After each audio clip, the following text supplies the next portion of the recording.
माननीय संसद सदस्यों, संसद की इस बैठक को संबोधित करते हुए मुझे हार्दिक प्रसन्नता हो रही है। अभी 2 माह पहले हमने संविधान को अपनाने की 75वीं वर्षगांठ मनाए हैं और कुछ दिन पहले ही भारत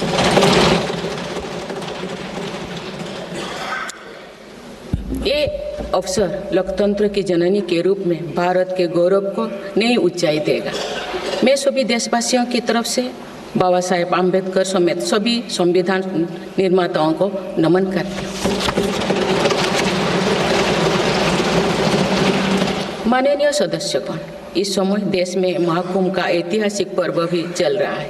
महाकुंभ भारत की सांस्कृतिक परंपरा का, भारत की सामाजिक चेतना का पर्व है।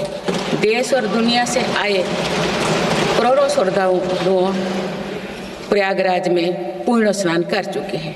मैं मौनी अमावस्या के दिन हुई हादसे पर अपना दुख व्यक्त करती हूँ। घायलों के शीघ्र स्वस्थ होने की कामना करती हूँ।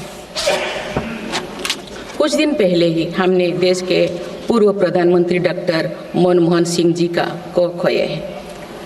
मनमोहन सिंह जी ने 10 वर्ष तक प्रधानमंत्री के रूप में देश की सेवा की। वे लंबे समय तक संसद के सदस्य भी रहे। मैं मनमोहन सिंह जी को भावभीनी श्रद्धांजलि अर्पित करती हूँ।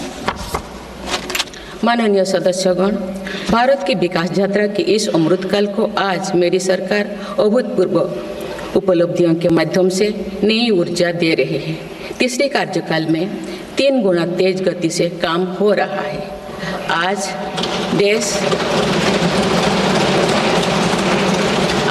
देश बड़े निर्णयों और नीतियों को असाधारण गति से लागू होते देख रहा है और इन निर्णयों में देश की गरीब, मध्यम वर्ग, युवा, महिलाओं, किसानों को सर्वोच्च प्राथमिकता मिली। मेरी सरकार ने तीसरे कार्यकाल में सभी के लिए आवास के उद्देश्य की पूर्ति के लिए ठोस कदम उठाए हैं। प्रधानमंत्री आवास योजना का विस्तार करते हुए 3 करोड़ अतिरिक्त परिवारों को नए घर देने का निर्णय लिया गया है। इसके लिए 5,36,000 करोड़ रुपया खर्च किए जाने की योजना है। मेरी सरकार गांव में गरीबों की उनकी आवासीय भूमि का हक देने और वित्तीय समावेशन के लिए प्रतिबद्ध है। इस दिशा में स्वामित्व योजना के अंतर्गत अब तक 2 करोड़ 25 लाख स्वामित्व कार्ड जारी किए गए हैं। इनमें से करीब 70 लाख स्वामित्व कार्ड पिछले 6 महीने से जारी किए। पीएम किसान सम्मान निधि के तहत करोड़ों किसानों को पिछले महीने में 41,000 करोड़ रुपया की राशि का भुगतान हुआ है। जनजातीय समाज के 5 करोड़ लोगों के लिए धरती आबा जनजातीय ग्राम उत्कर्ष अभियान प्रारंभ हुआ है। इसके लिए 80,000 करोड़ रुपये का प्रावधान किया गया है। आयुष्मान भारत योजना के अंतर्गत 70 वर्षों और उससे अधिक उम्र के 6 करोड़ वरिष्ठ नागरिकों को स्वास्थ्य बीमा देने का फैसला हुआ है। इन्हें हर वर्ष 5 लाख रुपये का हेल्थ कवर मिलेगा। छोटे उद्यमियों के लिए मुद्रा ऋण की सीमा 10 लाख रुपये से बढ़कर 20 लाख रुपया कर दी गई है। मेरी सरकार ने युवाओं की शिक्षा और उनके लिए रोजगार के नए अवसर तैयार करने पर विशेष फोकस किया है। मेधावी छात्रों को उच्च शिक्षा में वित्तीय सहायता देने के लिए पीएम विद्यालक्ष्मी योजना शुरू की गई है। 1 करोड़ युवाओं को शीर्ष 500 कंपनियों में इंटर्नशिप के अवसर भी दिए जाएंगे। पेपर लीक की घटनाओं को रोकने और भर्ती में पारदर्शिता सुनिश्चित करने के लिए नया कानून लागू किया गया है। सहकार से समृद्धि की भावना पर चलते हुए सरकार ने त्रिभुवन सहकारी यूनिवर्सिटी की स्थापना को प्रस्ताव स्वीकृत किया है। सरकार ने प्रधानमंत्री ग्राम सड़क योजना के 4थे चरण में 25,000 बस्तियों को जोड़ने के लिए 70,000 करोड़ रुपया स्वीकृत किए। आज जब हमारा देश अटल जी की जन्म शताब्दी का वर्ष मना रहा है, तो प्रधानमंत्री ग्राम सड़क योजना उनके विजन का पर्याय बनी हुई है। देश में अब 71,000 वंदे भारत, अमृत भारत और नमो भारत ट्रेन चल रही है, जिनमें पिछले 6 माह में ही 17 नए वंदे भारत और एक नमो भारत ट्रेन को जोड़ा गया है। वन नेशन वन इलेक्शन और वक्फ अधिनियम संशोधन जैसे कई महत्वपूर्ण विषय पर भी सरकार ने तेज गति से कदम आगे बढ़ाए हैं। माननीय सदस्यगण, मेरी सरकार के 1 दशक के कार्यकाल ने विकसित भारत की यात्रा को नई ऊर्जा दी है। विकसित भारत के विजन में जन भागीदारी का सामूहिक सामर्थ्य है, देश की आर्थिक उन्नति का रोड मैप है, डिजिटल क्रांति के रूप में टेक्नोलॉजी की ताकत है और आधुनिक इंफ्रास्ट्रक्चर आधार भी है। मेरी सरकार के प्रयास के बल पर भारत दुनिया की तीसरी सबसे बड़ी अर्थव्यवस्था बनने जा रही है। विकसित भारत की उड़ान को हमारे संविधान के आदर्शों का सतत मार्गदर्शन मिलता रहे, इसके लिए सरकार ने सेवा, सुशासन, समृद्धि और स्वाभिमान इन प्रमुख सिद्धांतों को गवर्नेंस के केंद्र में रखा है। सरकार रिफॉर्म, परफॉर्म और ट्रांसफॉर्म के अपने संकल्पों को तेज गति से आगे बढ़ा रही है। मेरी सरकार का मंत्र है सबका साथ, सबका विकास, सबका विश्वास और सबका प्रयास, और इस मंत्रों का एक ही लक्ष्य है विकसित भारत का निर्माण। माननीय सदस्यगण, जब देश के विकास का लाभ अंतिम पायदान पर खड़े व्यक्ति को भी मिलने लगता है तो भी विकास सार्थक होता है। मेरी अंत्योदय की वह भावना है जिसके प्रति मेरी सरकार संकल्पित रही है। गरीब को गरिमापूर्ण जीवन मिलने से उसमें जो सशक्तिकरण का भाव पैदा होता है और गरीबी से लड़ने में उसकी मदद करता है। स्वच्छ भारत अभियान के तहत बने 12 करोड़ शौचालय, प्रधानमंत्री उज्ज्वला योजना के तहत निःशुल्क दिए गए 10 करोड़ गैस कनेक्शन, 80 करोड़ जरूरतमंदों का राशन, सौभाग्य योजना, जल जीवन मिशन जैसे अनेक योजनाओं में गरीब को ये भरोसा दिया गया है कि वे सम्मान के साथ जी सकते हैं। ऐसे ही प्रयासों की वजह से देश के 25 करोड़ लोग गरीबों को परास्त करके आज अपने जीवन में आगे बढ़ रहे हैं। इन्होंने न्यू मिडिल क्लास का एक ऐसा समूह तैयार किया है जो भारत की ग्रोथ को नई ऊर्जा से भर रहा है। माननीय सदस्यगण, भारत जैसे देश की आर्थिक उन्नति मध्यम वर्ग मिडिल क्लास की आकांक्षाओं और उनकी पूर्ति से परिभाषित होती है। मध्यम वर्ग जितने बड़े सपने देखेगा, देश उतने ही ऊंचा उड़ान भरेगा। मेरे सरकार ने मुक्त स्वर से मध्यम वर्ग के योगदान को न केवल स्वीकारा है बल्कि हर मौके पर उसे सराहा भी है। सरकारी कर्मचारी भी मिडिल क्लास के अहम प्रतिनिधि है। हाल ही में मेरी सरकार ने सरकारी कर्मचारियों के कल्याण के लिए 8वें वेतन आयोग के गठन का निर्णय लिया है। ये निर्णय आने वाले वर्षों में सरकारी कर्मचारियों के वेतन में बड़ी वृद्धि का आधार बनेगा। केंद्र सरकार के लाखों कर्मचारियों का यूनिफाइड पेंशन स्कीम के तहत 50% सुनिश्चित पेंशन देने का निर्णय भी लिया गया है, जिसका व्यापक स्वागत हुआ है। मध्यम वर्ग का अपने घर का सपना पूरा करने के लिए भी मेरी सरकार प्रतिबद्ध है। रेरा जैसे कानून बनाकर मध्यम वर्ग के सपने को सुरक्षा दी गई है। घर के लिए लोन पर सब्सिडी दी जा रही है। उड़ान योजना ने लगभग 1.5 करोड़ लोगों का हवाई जहाज में उड़ने का सपना पूरा किया गया है। जन औषधि केंद्रों में 80% रियायती दरों पर मिल रही दवाओं से देशवासियों की 30,000 करोड़ रुपये से ज़्यादा बचे हैं। हर विषय की पढ़ाई के लिए सीटों की संख्या में भी कई गुना बढ़ोतरी का बहुत लाभ मध्यम वर्ग को मिला है। राष्ट्र निर्माण में करदाता के योगदान को मेरी सरकार ने सम्मान देते हुए टैक्स से जुड़े मसलों को आसान किया है। टैक्स विवादों को कम करने के लिए फेसलेस मूल्यांकन की शुरुआत कर पारदर्शिता बढ़ाई गई है। आप देश में 75 वर्ष से अधिक उम्र के वरिष्ठ नागरिकों को जिन्हें सिर्फ पेंशन मिलती है, आयकर रिटर्न दाखिल करने के संबंध में स्वयं निर्णय लेने का अधिकार दिया गया है।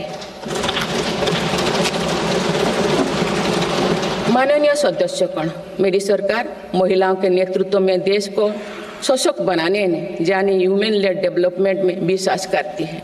नारी शक्ति बंधन अधिनियम के द्वारा लोकसभा और विधानसभा में महिलाओं के लिए आरक्षण इस दिशा में एक महत्वपूर्ण कदम है।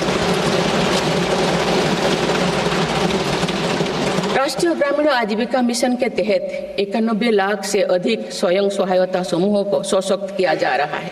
देश की 2 करोड़ से भी अधिक महिलाओं को इसके साथ जोड़ा गया है। इन्हें कुल 9 लाख करोड़ रुपये से अधिक की राशि बैंक लिंकेज के माध्यम से वितरित की जा रही है। मेरी सरकार का लक्ष्य देश में 3 करोड़ लखपति दीदी बनाने का है। आज 1 करोड़ 15 लाख से भी अधिक लखपति दीदी एक गरिमामयी जीवन जी रहे हैं। इनमें से लगभग 50 लाख लखपति दीदी बीते 6 महीने में बनी हैं। ये महिलाएं एक उद्यमी एक के रूप में अपने परिवार के आय में योगदान दे रहे हैं। इंश्योरेंस फॉर ऑल की भावना के साथ कुछ महीने पूर्व ही बीमा सखी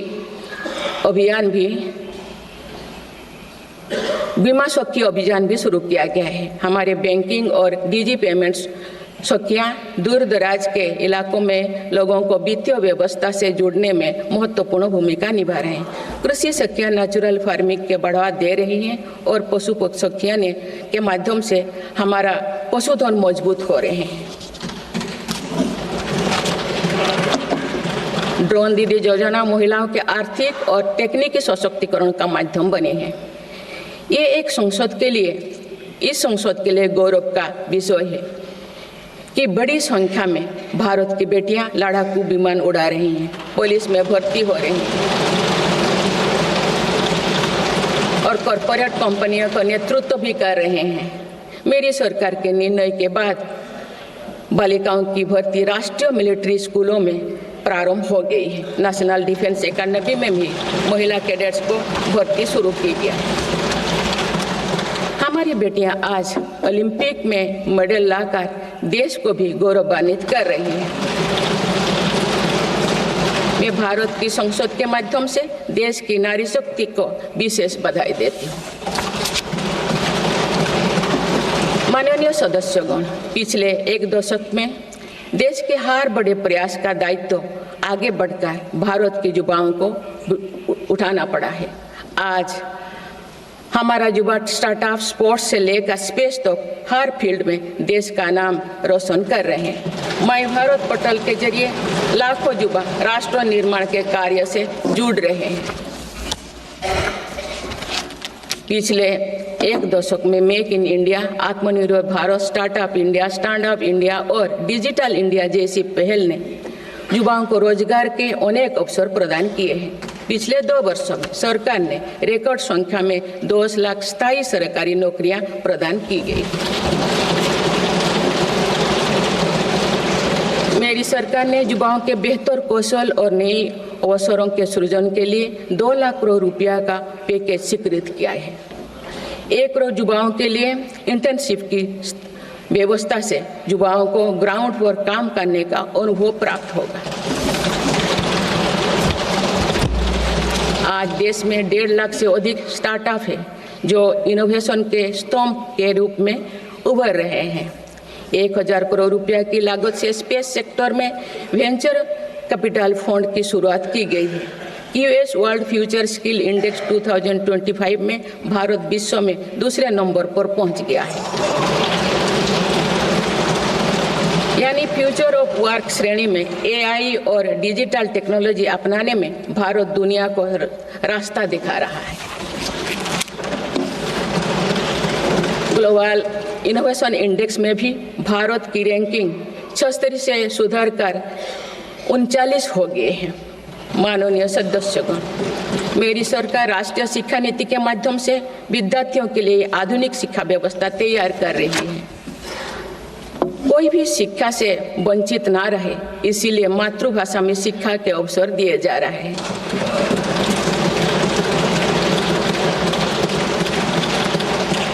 विभिन्न भर्ती परीक्षाएं 13 भारतीय भाषाएं में आयोजित कर भाषा संबंधी बाधाओं को भी दूर किया गया है। बच्चों में इनोवेशन को बढ़ावा देने के लिए 10,000 से अधिक स्कूलों में अटल टिंकरिंग लैब्स खोली गई है। ईज ऑफ डूइंग रिसर्च के लिए हाल ही में one nation one subscription scheme लागू कर दिया है। इससे अंतर्राष्ट्रीय शोध की सामग्री निःशुल्क उपलब्ध हो सकेगी। पिछले एक दशक में उच्च शिक्षण संस्थाओं की संख्या बढ़ी है। इनकी गुणवत्ता में भी व्यापक सुधार हुआ है। यूएस विश्व यूनिवर्सिटी एशिया रैंकिंग में हमारे 163 विश्वविद्यालय शामिल हुई है। नालंदा विश्वविद्यालय के नए कैंपस का शुभारंभ कर शिक्षा में भारत का पुराना गौरव वापस लाया गया है। वो दिन भी दूर नहीं जो भारत में निर्मित गगनयान में एक भारतीय नागरिक अंतरिक्ष में जाएगा। कुछ दिन पहले स्पेस डॉकिंग में सफलता ने भारत के अपने स्पेस स्टेशन का मार्ग और आसान कर दिया गया। कुछ दिन पहले इसरो ने अपना 100वां लॉन्च करते हुए सैटेलाइट के सफलतापूर्वक स्थापित किए। मैं इस उपलब्धि के लिए भी इसरो को और सभी देशवासियों को बधाई देती हूँ। माननीय सदस्यगण, मेरी सरकार ने देश में विश्व स्तरीय स्पोर्ट्स वातावरण बनाने की दिशा में खोले खेलो India scheme, target Olympic podium scheme यानी स्टॉप्स राष्ट्रीय स्पोर्ट्स यूनिवर्सिटी स्थापित करके देश को आगे कदम बढ़ाया है। दिव्यांग के लिए ग्वालियर में विशेष खेल केंद्र खोला गया है। भारत की टीमों में चाहे ओलंपिक हो या फिर पैरालंपिक, हर जगह बेहतरीन प्रदर्शन किया गया है। हाल ही में विश्व शतरंज चैंपियनशिप में भी भारत ने अपना परचम लहराया। फिट इंडिया मूवमेंट चलाकर हम सशक्त युवा शक्ति का निर्माण कर रहे हैं।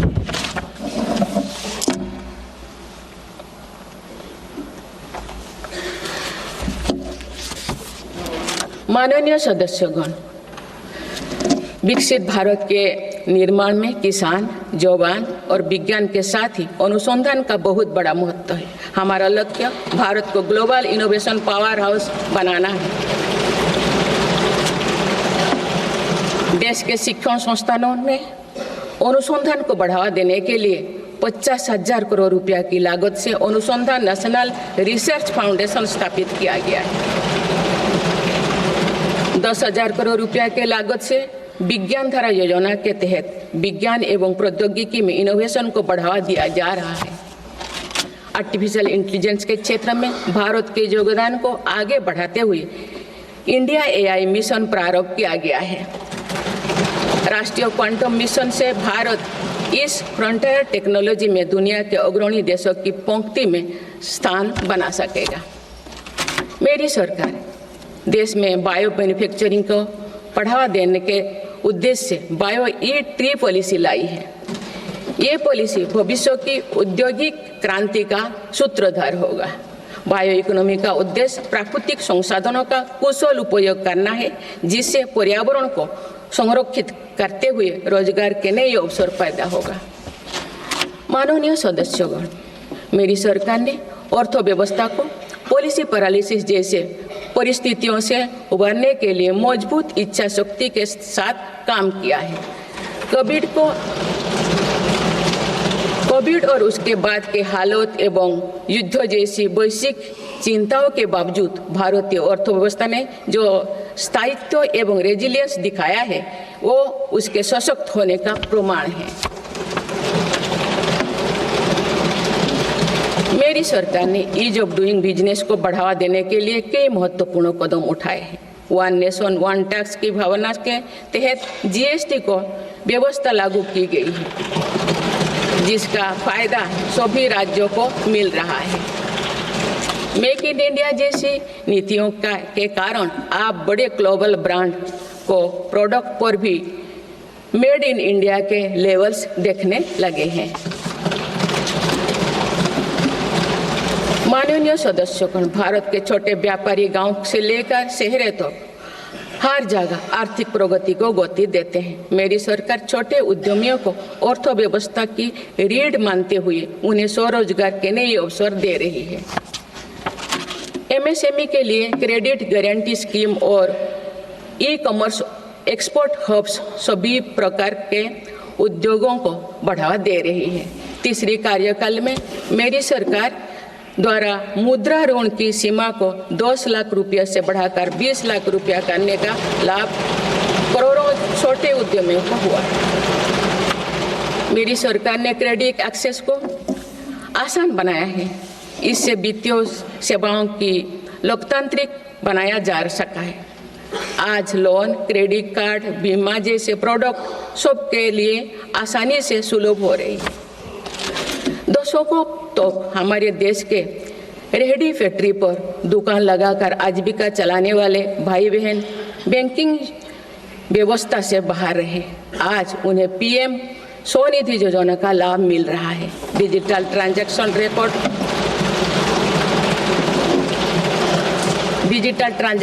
रिकॉर्ड के आधार पर उनको बिजनेस बढ़ाने के लिए और लोन मिलता है। ओएनडीसी की व्यवस्था ने डिजिटल कॉमर्स यानी ऑनलाइन शॉपिंग की व्यवस्था को समावेशी बनाया है। आज देश में छोटे बिजनेस को भी आगे बढ़ाने का समान अवसर मिल रहा है। माननीय सदस्यगण, मेरी सरकार ने 10 वर्षों में प्रगति के जो नए अध्याय लिखे हैं उनमें से एक स्वर्णिम सोपान भारत को डिजिटल क्रांति का भी है। आज भारत टेक्नोलॉजी के फील्ड में एक प्रमुख ग्लोबल प्लेयर के रूप में अपनी उपस्थिति दर्ज करवा रहा है। दुनिया के बड़े देशों के साथ ही भारत में 5G सर्विसेज की शुरुआत इसका एक बड़ा उदाहरण है। भारत की यूपीआई टेक्नोलॉजी की सफलता से दुनिया के कई विकसित देश भी प्रभावित हैं। आज 50% से ज़्यादा real time digital transaction Bharat में हो रहा है। मेरी सरकार ने डिजिटल टेक्नोलॉजी को सामाजिक न्याय और समानता के एक टूल के तौर पर इस्तेमाल किया है। डिजिटल पेमेंट कुछ लोगों या कुछ वर्गों तक सीमित नहीं है। भारत में छोटे से छोटा दुकानदार भी इस सुविधा का लाभ उठा रहे हैं। गांव में भी बैंकिंग सेवाएं और यूपीआई जैसे वर्ल्ड क्लास टेक्नोलॉजी उपलब्ध है। भारत में पिछले 10 साल में बने 5 लाख से ज़्यादा कॉमन सर्विस सेंटर्स सरकार की दर्जनों सुविधाएं ऑनलाइन उपलब्ध कराई जा रही हैं। मेरी सरकार ने लोगों के जीवन पर सरकार का प्रभाव कम करने के लिए ई गवर्नेंस को महत्व दिया है। डिजी लॉकर्स की व्यवस्था ने लोगों को कभी भी कहीं भी अपने महत्वपूर्ण डॉक्यूमेंट्स पाने और दिखाने की सुविधा दी गई। तेजी से डिजिटाइज होते हमारे समाज में आज राष्ट्रीय सुरक्षा से जुड़ा एक और महत्वपूर्ण विषय साइबर सिक्योरिटी है। डिजिटल फ्रॉड, साइबर क्राइम और डीप फेक जैसे टेक्नोलॉजी सामाजिक, आर्थिक और राष्ट्रीय सुरक्षा के लिए चुनौती भी बनी है। इन साइबर क्राइम को नियंत्रित करने के लिए कई कदम उठाए गए हैं। साइबर सुरक्षा के क्षेत्र में भी युवाओं के लिए रोजगार की संभावनाएं हैं। मेरी सरकार साइबर सिक्योरिटी में दक्षता सुनिश्चित करने दिशा में निरंतर कार्यरत है। इसके फलस्वरूप भारत ने ग्लोबल साइबर सिक्योरिटी इंडेक्स में टियर 1 स्टेटस प्राप्त कर लिया है।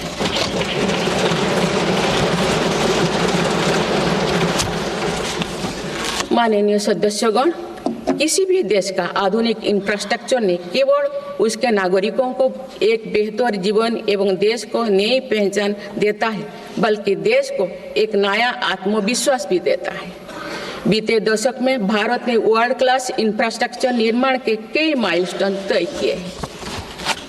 इस आधुनिक इंफ्रास्ट्रक्चर से दुनिया में भारत की छवि मजबूत हुई है।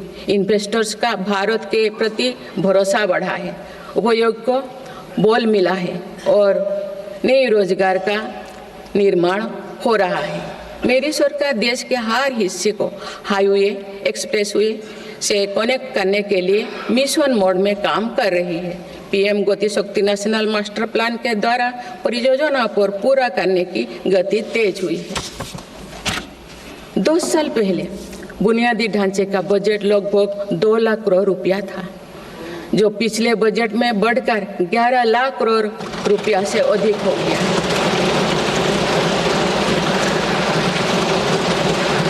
पिछले एक दशक के काम को आगे ले जाते हुए पिछले 6 महीने में मेरी सरकार ने भविष्य के इंफ्रास्ट्रक्चर में रिकॉर्ड निवेश किया है। वाडवोन में भारत के पहले डीप वाटर मेगा पोर्ट की आधारशिला रखी गई है। 76,000 करोड़ की लागत से बनने वाला ये पोर्ट विश्व के शीर्ष 10 पोर्ट में से एक। मुझे बताते हुए खुशी हो रही है कि उधमपुर श्रीनगर बारामूला रेल लिंक परियोजना पूरी हो गई है और अब देश कश्मीर से कन्याकुमारी तक रेलवे लाइन से जुड़ जाएगा। इस महत्वाकांक्षी परियोजना के तहत चेनाब ब्रिज का निर्माण हुआ है, जो विश्व का सबसे ऊंचा रेल ब्रिज है। साथ ही आंजी ब्रिज देश का पहला रेल केबल ब्रिज बना है। सिंकुन ला सुरंग पर काम भी सफलतापूर्वक आगे बढ़ रहा है। निकट भविष्य में पूरी होने पर यह विश्व की सबसे ऊंचा सुरंग होगा। इससे लद्दाख और हिमाचल प्रदेश के बीच 12मासी संपर्क बना रहेगा।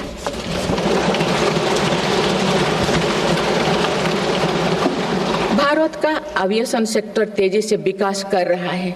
देश की एयरलाइन कंपनियों ने 1700 से अधिक नए विमानों के ऑर्डर दिए हैं। इतनी बड़ी संख्या में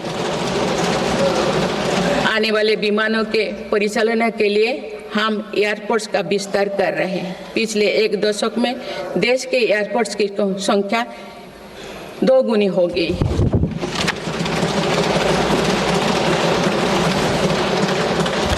माननीय सदस्यगण, विकसित भारत को गति देने के लिए हमारे शहरों को फ्यूचर रेडी बनाना आवश्यक है।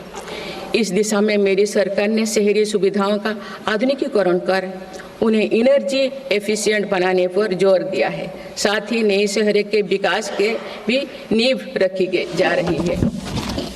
मेरी सरकार ने लगभग 28,000 करोड़ रुपया के निवेश से देश भर में 12 इंडस्ट्रियल नोड और शहरों के पास 100 औद्योगिक पार्क बनाने का भी निर्णय लिया है।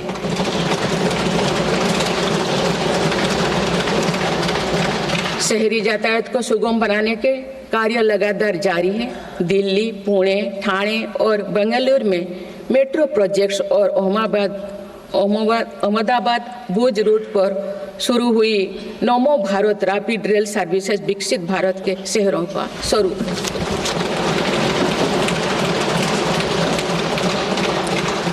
कुछ सप्ताह पूर्व ही दिल्ली में रिठारा नरेला कुंडली कॉरिडोर का काम शुरू हुआ है, जो दिल्ली मेट्रो नेटवर्क के बड़े सेक्शन में से एक होगा। मेरी सरकार के निरंतर प्रयास से दिल्ली में मेट्रो टूर लगातार बढ़ रहा है। 2014 में दिल्ली एनसीआर में मेट्रो का कुल नेटवर्क 200 किलोमीटर से भी कम था। अब ये बढ़कर दुगुना से भी ज़्यादा हो गया है।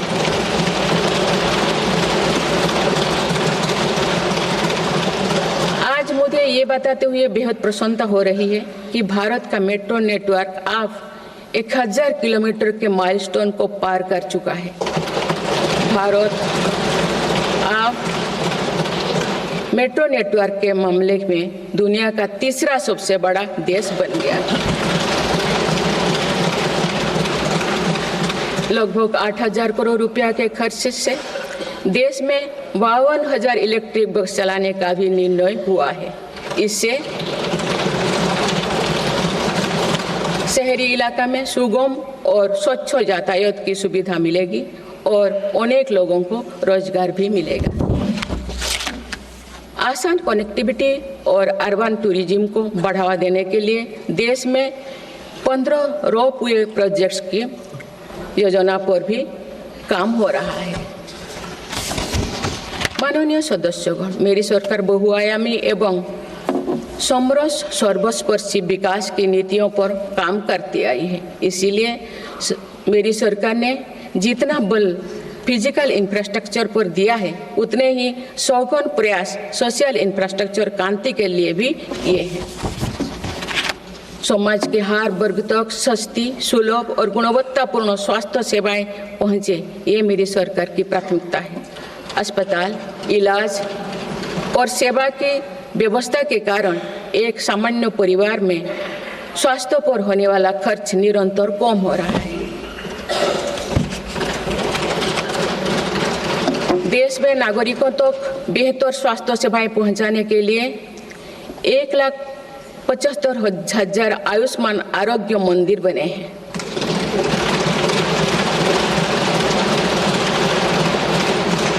देश में कैंसर मरीजों की बढ़ती संख्या और इलाज में होने वाले खर्च को देखते हुए अनेक कैंसर दवाओं को कस्टम ड्यूटी में से मुक्त कर दिया गया है।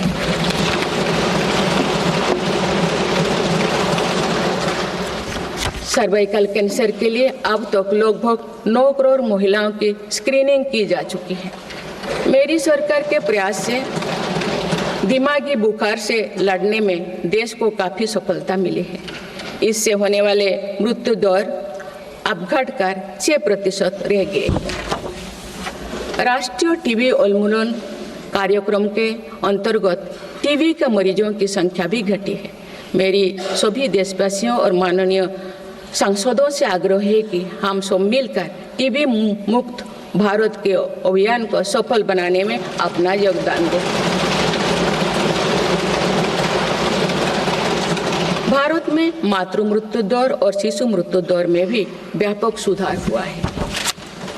गर्भवती महिलाओं और बच्चों के टीकाकरण कार्यक्रम की सही ट्रैकिंग रखने के लिए यूइन पोर्टल लॉन्च किया गया है। इस पोर्टल पर अब तक लगभग 30 करोड़ वैक्सीन खुराक दर्ज हो चुका है। टेलीमेडिसिन के माध्यम से 30 करोड़ से अधिक टेली कंसल्टेशन से नागरिकों को स्वास्थ्य लाभ मिला है। सरकार अगले 5 सालों में देश के मेडिकल कॉलेजों में 75,000 नई सीटों के सृजन के लिए भी काम कर रही है। सरकार हेल्थ इंफ्रास्ट्रक्चर और मेडिकल इक्विपमेंट मैन्युफैक्चरिंग को बढ़ावा दे रही है। देश में नई बल्क ड्रग और मेडिकल डिवाइसेस के पार्क भी बनाया जा रहा है। हमने रोजगार के अनेक नए अवसर उपलब्ध हो रहा है। माननीय सदस्यगण, भारत में आधुनिक और आत्मनिर्भर कृषि व्यवस्था हमारा लक्ष्य है। मेरी सरकार किसानों को फसलों का उचित दाम दिलाने और उनकी आय बढ़ाने के लिए समर्पित भाव से काम कर रही है।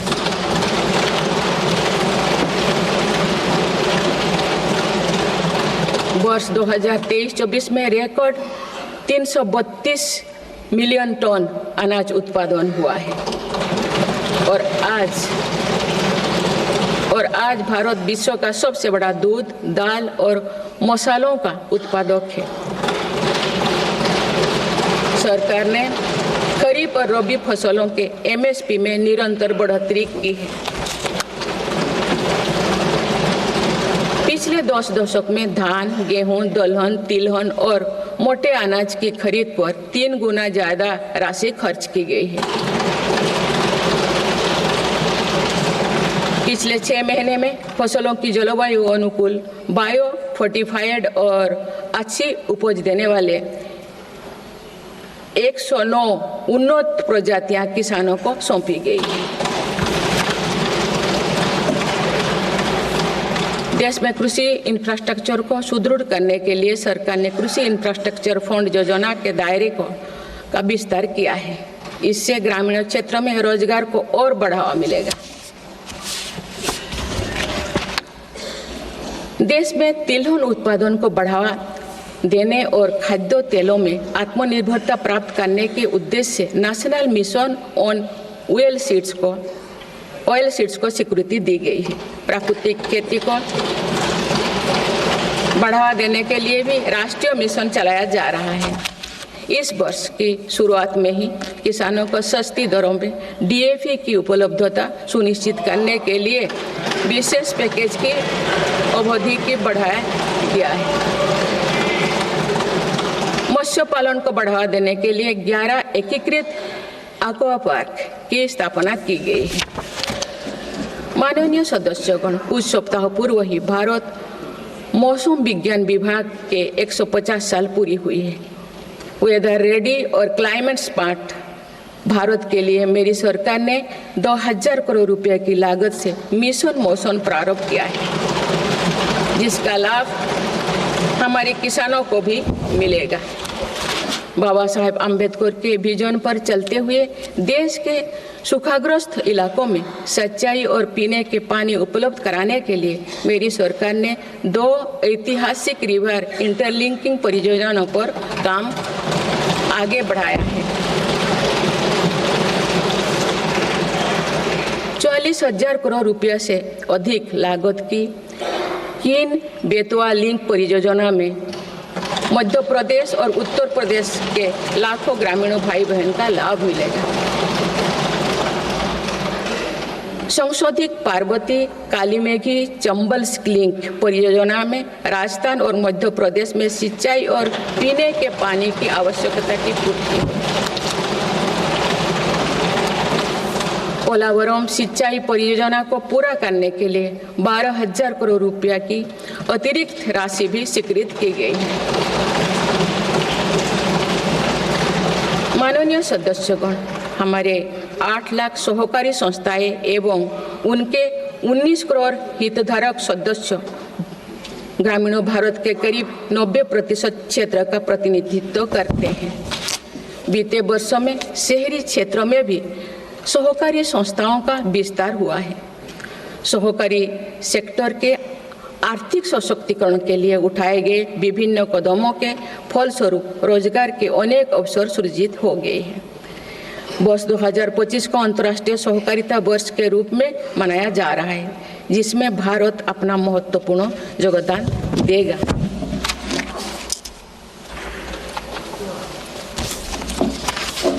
माननीय सदस्यगण, हम जब राष्ट्र के विकास और उपलब्धियों की चर्चा करते हैं तो वास्तव में हम राष्ट्र के नागरिकों की क्षमता एवं उपलब्धियों का ही उल्लेख कर रहे होते हैं।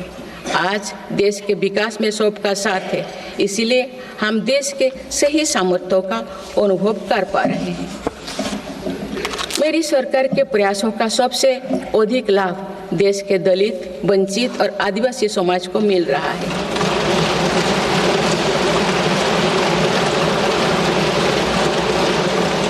आज़ादी के दशकों बाद भी हमारे जिस जनजातीय एवं आदिवासी समाज की उपेक्षा होती रही, मेरी सरकार ने उसके कल्याण को पहली प्राथमिकता दी है।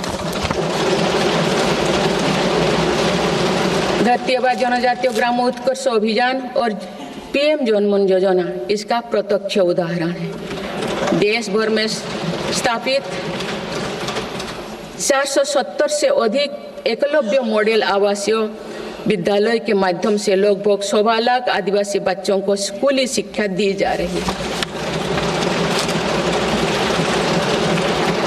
पिछले 10 वर्ष में आदिवासी बहुल इलाकों में 30 नए मेडिकल कॉलेज खोले गए हैं। विशेष राष्ट्रीय मिशन चलाकर आदिवासी समुदाय की सिकल सेल से जुड़े स्वास्थ्य सेवाओं पर भी ध्यान दिया जा रहा है। इस मिशन के अंतर्गत लगभग 5 करोड़ व्यक्तियों की स्क्रीनिंग की जा चुकी है।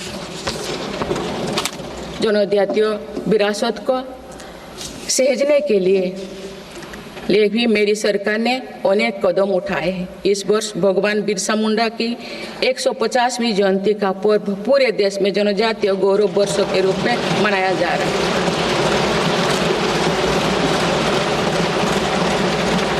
माननीय सदस्यगण, विकसित भारत की एक महत्वपूर्ण कसौटी देश का संतुलित विकास है। किसी क्षेत्रों में ये भावना नहीं होनी चाहिए कि वे विकास में पीछे छूट गए हैं। मेरी सरकार ने नॉर्थ ईस्ट के लोगों की इन्हीं भावनाओं को समझा, उनके दिल से दूरियों का भाव समाप्त किया।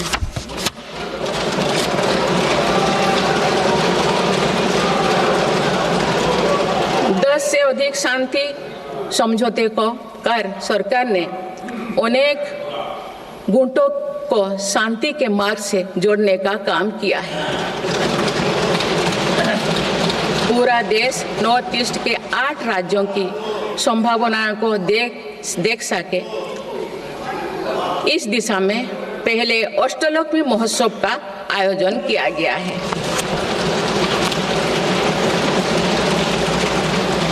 पूर्वोत्तर के विकास के साथ सरकार ने देश के पूर्वोदय यानी पूर्वी राज्यों के सर्वांगीण विकास की कार्य योजना पर काम शुरू कर दिया गया है, जिससे रोजगार के नए अवसर भी उपलब्ध होगी।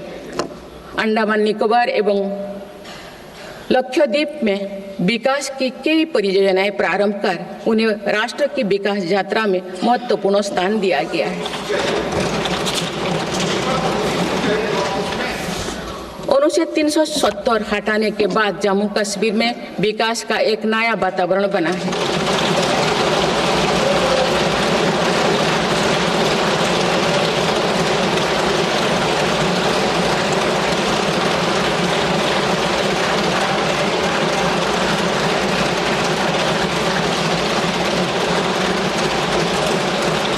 कश्मीर में लोकसभा चुनाव एवं विधानसभा चुनाव अत्यंत शांतिपूर्ण माहौल में संपन्न हुए। जम्मू कश्मीर के लोग इसके लिए बधाई के पात्र हैं। माननीय सदस्यगण, राष्ट्र या समाज की सफलता समावेशी एवं सर्वस्पर्शी तभी होती है जब वो सिद्धांतों से प्रेरित हो। इसलिए मेरी सरकार ने उन मौलिक सिद्धांतों को हमेशा अपने कार्यनीति के केंद्र में रखा, जिनका निर्देश हमारे संविधान ने दिया है। संविधान के आलोक में मेरी सरकार की प्रमुख सैद्धांतिक प्रेरणा है सेवा।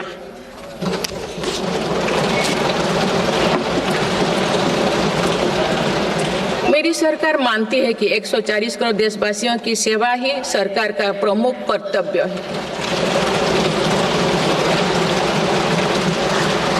इस दिशा में सरकार पूरी संवेदनशीलता से काम कर रही है। समाज के पिछड़े वर्ग और सफाई कर्मचारियों को आसान लोन मुहैया कराने के लिए पीएम सूरज योजना का विस्तार किया गया है।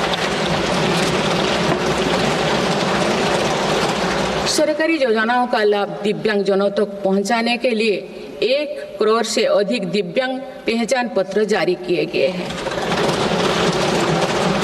स्वच्छता सैनिकों के लिए चलाई जा रही नमस्ते योजना का विस्तार कर अब स्वच्छता का बीड़ा उठाने वाले भाई बहनों को भी इसमें शामिल किया गया है।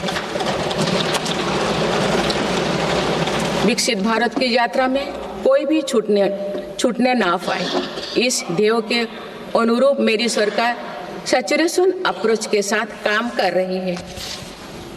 माननीय सदस्यगण, बीता दशक भारत की सांस्कृतिक चेतना के पुनः जागरण का दशक रहा है।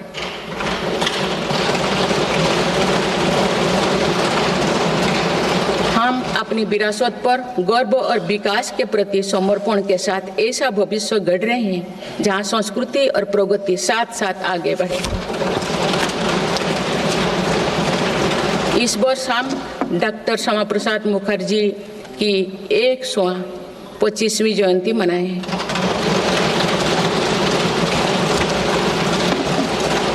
उन्होंने कहा था कि सच्चा राष्ट्रवाद केवल भारत की भौतिक एकता नहीं बल्कि उनकी सांस्कृतिक एकता को मजबूत करने में है। इसी कड़ी में भगवान महावीर का 2550वें निर्माण महोत्सव श्रद्धापूर्वक मनाया गया है। देश ने उत्साह से संत मीराबाई की 525वीं जयंती भी मनाई। महाकवि संत तरुवल्लभ की स्मृति में कई देशों में सांस्कृतिक केंद्र स्थापित किए जा रहे हैं। मेरी सरकार काशी तमिल संगमम, काशी तेलुगु संगमम, सौराष्ट्र तमिल संगमम जैसे सांस्कृतिक आयोजन करके देश की एकता को बढ़ावा दे रहे हैं। माननीय सदस्यगण, हमारी पांडुलिपियाँ यहाँ हमारी धरोहर है। इनमें विशाल ज्ञान समाहित है जिसका मानव जाति के लाभ के लिए अध्ययन, शोध और उपयोग करने की आवश्यकता है। उन्होंने प्रौद्योगिकी का उपयोग करके पांडुलिपियों के डिजिटाइजेशन और संरक्षण का कार्य मिशन मोड पर प्रारंभ किया जा रहा है। देश की विरासत का एक महत्वपूर्ण स्तंभ हमारी समृद्ध भाषा संस्कृति है। मुझे खुशी है कि सरकार ने आसामी, मराठी, पाली, प्राकृत और बांग्ला भाषाओं को क्लासिकल लैंग्वेज का दर्जा दिया है।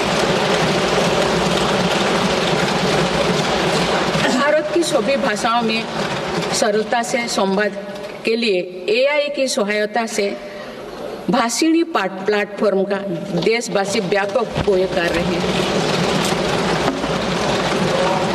माननीय सदस्यगण, मेरी सरकार के प्रयासों से आज विश्व के सांस्कृतिक मंच पर भारत ने ग्लोबल लीडर की पहचान बनाई है।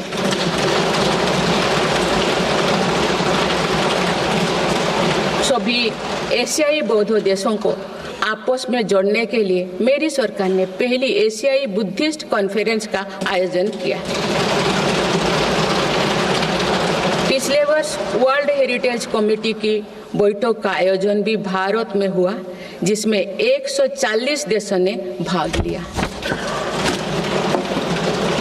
अंतर्राष्ट्रीय योग दिवस के माध्यम से पूरा विश्व आज भारत की योग परंपरा को अंगीकार कर रहा है। माननीय सदस्यगण, प्रगति की भव्य इमारत को नई बुलंदियों तक ले जाने के लिए मजबूत स्तंभों की जरूरत होती है। भारत के विकास के लिए मेरी सरकार ने रिफॉर्म, परफॉर्म और ट्रांसफॉर्म के ऐसे ही 3 मजबूत स्तंभ बनाए हैं। आज ये शब्द पूरी दुनिया में भारत के नए गवर्नेंस मॉडल का पर्याय बन गए हैं। सरकार ने संविधान के लागू होने से पहले बने कानूनों की विस्तृत समीक्षा की है। कई कानूनों को निरस्त या संशोधन किया जा रहा है ताकि पूरा तंत्र वर्तमान सामाजिक और आर्थिक चुनौतियों का सामना कर सके। सरकार अब तक 1500 से अधिक पुराने और आवश्यक कानूनों को निरस्त कर चुके हैं। गुलामी के कानूनों को हटाकर दंड संहिता के स्थान पर न्याय संहिता लागू किए गए। जन विश्वास और जन भागीदारी के साथ मेरी सरकार जनता का जीवन सुगम बनाने पर कार्य कर रही है। विवादों को निपटाने के लिए विवाद से विश्वास की पहल की गई है। इसी भावना के साथ सरकार ने 40,000 से अधिक नियमों का कम या सरल किया है और 3500 प्रावधानों को अपराध मुक्त किया है।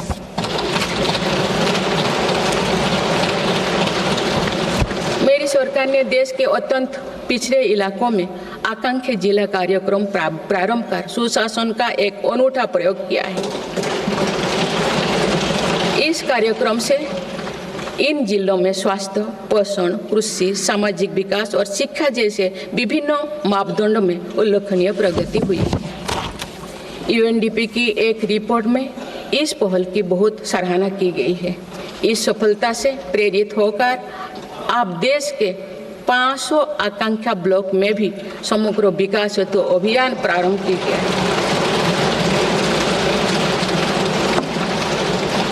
सुशासन पर ध्यान केंद्रित करते हुए आई गोट कर्मयोगी डिजिटल प्लेटफॉर्म बनाया गया है, जिससे सरकारी कर्मियों को अपनी दक्षता बढ़ाकर कर्मयोगी बनाने का प्रोत्साहन मिल रहा है।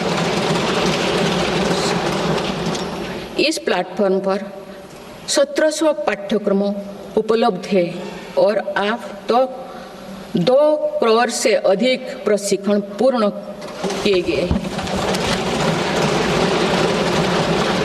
माननीय सदस्यगण, इस वर्ष देश सरदार वल्लभ भाई पटेल की 150वीं जयंती मना रहे हैं।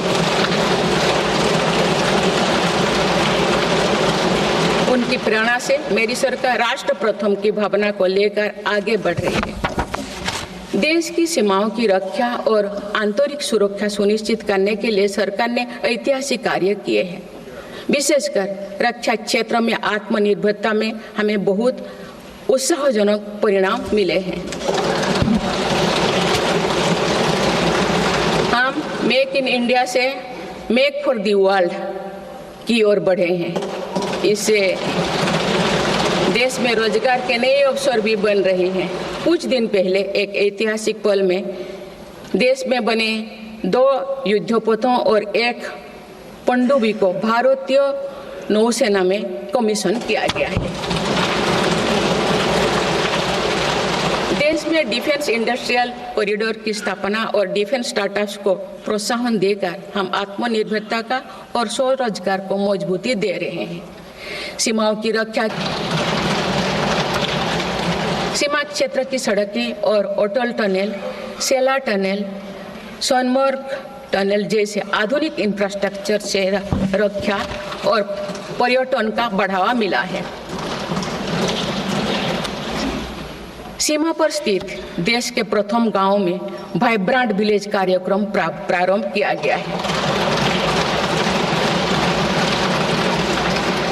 वामपंथी उग्रवाद को समाप्त करने के लिए के अंतिम चरण की भी शुरुआत हो चुकी है।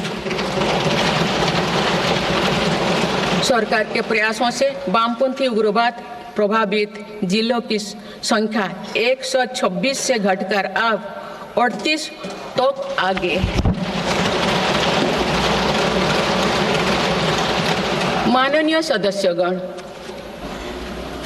वैश्विक अस्थिरता के वातावरण में भारत आर्थिक, सामाजिक और राजनैतिक स्थिरता का स्तंभ बनकर विश्व के सामने आदर्श प्रस्तुत कर रहा है। चाहे G7 समिट हो या क्वाड, ब्रिक्स, एससीओ हो या G20, भारत के सामर्थ्य, नीति और नियत पर पूरे विश्व ने भरोसा जताया है।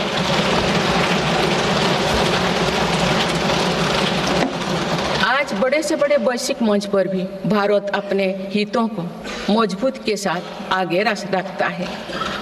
G20 का सफल आयोजन और दिल्ली डिक्लेरेशन इसका उदाहरण है। तीसरी global south summit, Bharat Asian summit और भारत करिकम समिट में हमने ग्लोबल साउथ से जुड़े विषयों को अभिव्यक्ति दी है। हमने समिट ऑफ द फ्यूचर में भारत का विजन ऑफ फ्यूचर रखा है। इसी माह में मेरी सरकार द्वारा भुवनेश्वर में प्रवासी भारतीय दिवस का आयोजन किया गया।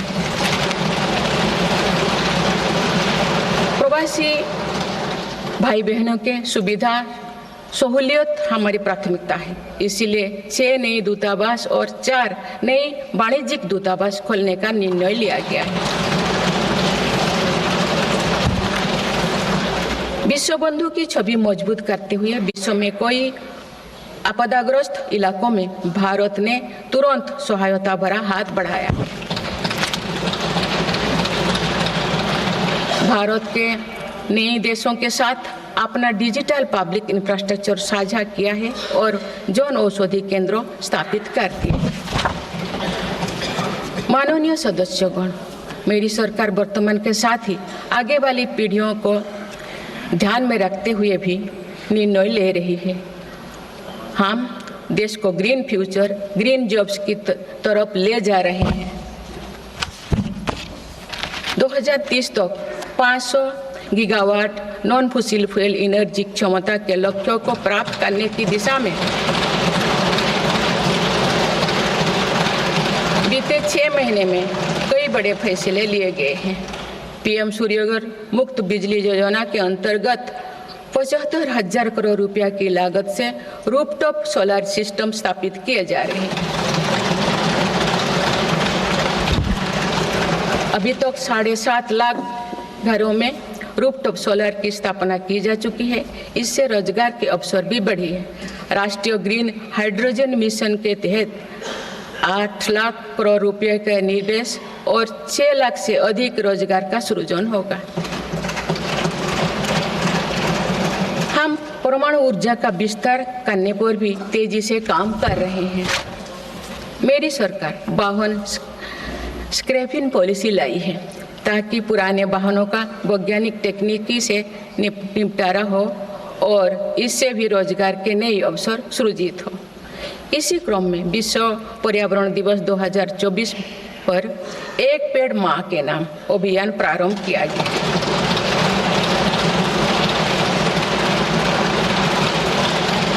इस पहल में करोड़ों देशवासियों ने बढ़ चढ़कर हिस्सा लिया है। इस अभियान की पूरी विश्व में सराहना की गई है। माननीय सदस्यगण, हमारे भारत 140 करोड़ आबादी वाला देश है। हमारे यहाँ भिन्न भिन्न राज्य, भिन्न भिन्न क्षेत्र, भिन्न भिन्न भाषाएं हैं, परंतु एक राष्ट्र के रूप में हमारी एक ही पहचान है, वो है भारत।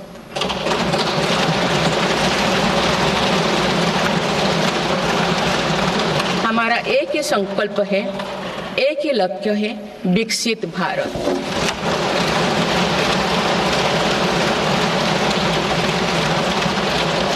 आने वाले वर्षों में देश को विकसित राष्ट्र बनाने के लिए हम सभी दृढ़ संकल्पित लें।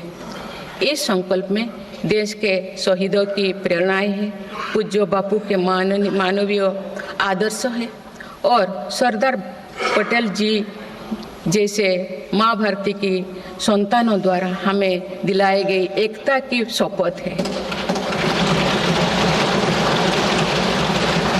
हमें इन प्रेरणाओं को आगे रखते हुए एकता के इस सामर्थ्य से विकसित भारत के संकल्पों को पूर्ण करना है। आइए हम एक बार फिर एकता के संकल्पों को दोहराएं और भारत के सपनों को पूरा करने के लिए कटिबद्ध हो। जब हम साथ मिलकर बढ़ेंगे तो हमारी भावी पीढ़ियां 2047 में अवश्य विकसित, सशक्त, समर्थ और समृद्ध भारत देखेंगे।